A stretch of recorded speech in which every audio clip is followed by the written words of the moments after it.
Ladies and mostly gentlemen, today we're going to talk about Argus.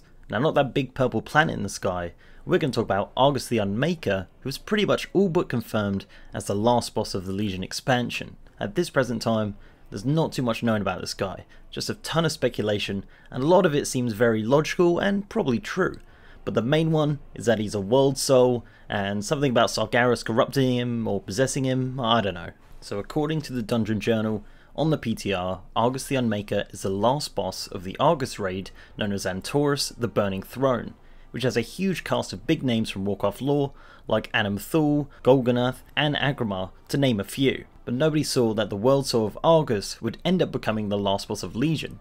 Not even Taliesin and Evertel, and they're always right. But it is early days. We don't know the full story here, and there may be more to the story than meets the eye. But we will see what happens with upcoming updates on the 7.3 PTR, and personally, I just can't wait to see what happens.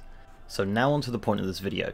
So everyone has seen Argus in the Dungeon Journal or in pictures, just kind of standing there looking all awesome and intimidating. But with some technical tomfoolery, I've managed to see this model in game.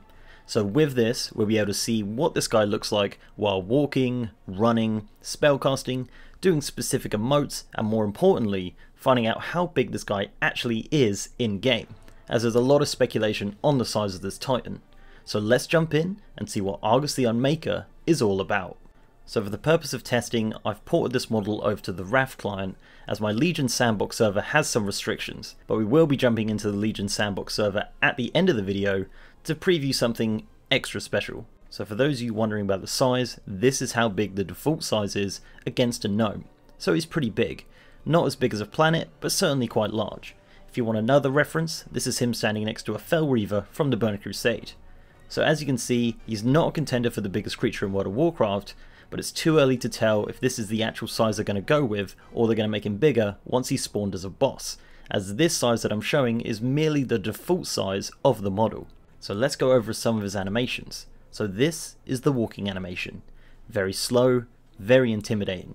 But the running animation is really weird. He just kind of creepily leans forward, storming towards you, and I'm really not sure why his arms are like that. It's kind of odd. But I doubt this boss will end up running around like this in the encounter anyway. He'll probably just stick to slowly walking towards people. It's way more intimidating that way. Also, he has a jump animation, which sort of just looks like he's falling off something. But again, I very much doubt that he's going to be jumping around Antorus. So I'll probably imagine he's just going to stick to just walking towards enemies. Yeah, the rest of it just seems like a bit of filler. So here's a couple of his basic animations. So this is his battle roar animation. This is some of his basic melee attacks, nothing too special here, but there is some custom attacks that we'll go over in a moment. So these are a couple of his basic spellcasting animations. For some unknown reason, he actually also has a mounted animation, so I have no idea if they have plans for some sort of epic titan-sized mount for him, but that'll be pretty sweet, I guess. So his sitting animation is quite interesting. It's like he's on a chair or something. So for some context to this animation, this is something I've found on my PTR Sandbox server on the Antorus map. So this is presumably the area where the Pantheon will be and where we're probably going to fight Argus.